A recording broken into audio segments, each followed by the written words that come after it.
आज तो बंदा कहते हैं झूठ नहीं बोलेंगे ना तो कारोबार नहीं चलेगा। हैं मौलाना साहब आप समझा तो रहे हो झूठ हराम है, मगर सारी मार्केट झूठ बोलती है। आज सूद का काम नहीं करेंगे तो कैसे, हजरत आपको नहीं पता, सूद का काम करेंगे नहीं तो हमारा बिल्डिंग ही नहीं खड़ी हो सकेगी, हमारा एम्पायर ही खड़ा नहीं होगा, हमारा बिजनेस ही यानी हमें ईमान का वो कमजोर लेवल हो गया। बल्कि लोग कहते हैं नमाज पढ़ने दुकान छोड़ के जाऊंगा तो कारोबार कैसे चलेगा। यानी हमारा माइंड ये है कि झूठ बोलने से काम होगा, सूद खाने से या सूद का काम करने से आगे बढ़ूंगा, अपना बिजनेस छोड़कर नमाज पढ़ने जाऊंगा तो बिजनेस डाउन हो जाएगा, ये ईमान है। तो कहां से मदद आएगी आप बताएं ना। आप गौर करें कितनी चीजें, आज किसी को कहो भाई दीन का काम सीखने के लिए कुछ थोड़ा सा टाइम निकालो, अरे भाई बच्चों को खिलाना भी है, हमारे कारोबार भी हैं, हम अगर चले गए दीन के काम के लिए 2-4 दिनों के लिए तो पीछे कौन होगा, बच्चों का क्या होगा, फैमिली का क्या होगा। तो यही ईमान है ना हमारा, हमें फिर अल्लाह पर भरोसा तो ना रहा ना। यानी आप गौर कीजिए हमारा हाल ये है। एक कमाल का वाकया, हजरत अब्दुल वाहिद बिन जैद कहते हैं मैं एक समुद्री सफर पर था, तेज हवाएं चलने लगी, हमारे जहाज को किसी जजीरे पर जाकर रुकना पड़ा।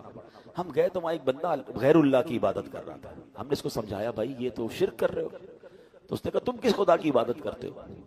तो उन्होंने तफसील बताई कि हम अल्लाह की इबादत करते हैं, अल्लाह ने एक रसूल हम पर भेजे, उन्होंने हमें मौजज़ात दिखाए, दलीलें बताई, हम ईमान ले आए उन पर, अल्लाह का पूरा पैगाम। उन्होंने कहा फिर उन रसूल का क्या हुआ। कहा जब अल्लाह का पूरा पैगाम उन्होंने पहुंचा दिया तो अल्लाह ने उन्हें अपने पास बुला लिया। तो उन्होंने कहा कि कोई निशानी है तुम्हारे पास तुम्हारे दीन की। तो कहा हमारे पास कुरान शरीफ था, हमने उस गैर मुस्लिम को कुरान शरीफ दिखाया। जब उसने कुरान पढ़ा तो वो आंसुओं से रोने लगा। कहता है कि ये तो उस हस्ती का कलाम है, हक बनता है कि उसकी नाफरमानी ना की जाए। उस बंदे ने कुरान सुना और उसके बाद कलमा पढ़कर मुसलमान हो गया। हजरत कहते हमने अपने जहाज में सवार कर लिया कि बेचारा ये भी मुसाफिर है। तो अब जब रात का वक्त आया तो हम सब सोने लगे।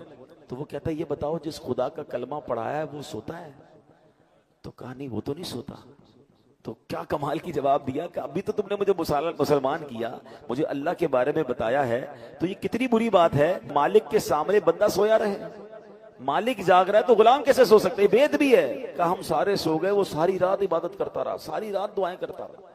जब एक किनारा आया तो हमने उसको कुछ पैसे दिए कि पैसे ले लो, आप अपनी जिंदगी कैसे गुजारोगे।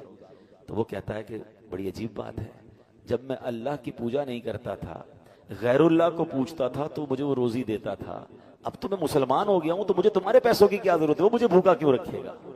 हाय हाय। वो कहते हैं ये हम बंदा हमें ये कहकर जुदा हो गया और अंदाजा हुआ कि ये नया होने वाले मुसलमान का ईमान कितना पक्का था। मगर हमारा हाल क्या है, हमें सिर्फ असबाब पर फिक्र है। नौकरी होगी तो काम चलेगा, कारोबार होगा तो काम चलेगा, फला बंदा राजी होगा तो रोजी मिलेगी। अल्लाह के बारे में ख्याल भी दिल में नहीं आता।